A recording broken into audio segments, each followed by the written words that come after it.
Hey there everyone, welcome to my channel. In this video I will show you how to create page border in Microsoft Word. So let's start it.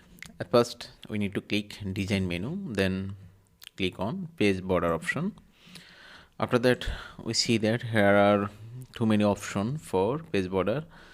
Some styles by default for no border options. Here we see that single line, single dot with some space border.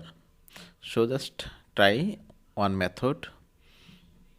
First click on the style option and then we just increase the size of the border 3 pt or 4, then click OK.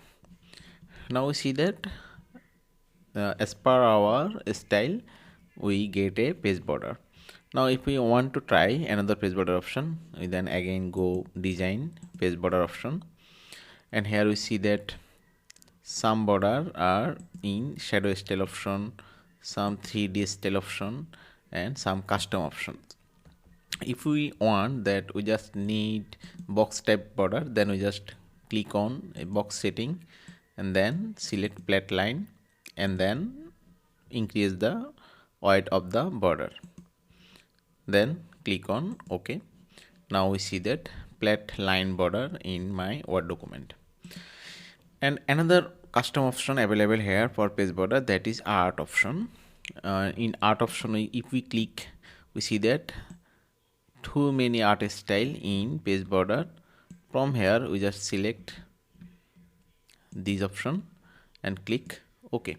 Now see that the art appear here as a border. We also able to change the weight of the art element. Here we see that 31 pt. If we decrease the size and then press OK, we see that the border size decreased. So here is the process apply page border in Microsoft Word. Thank you.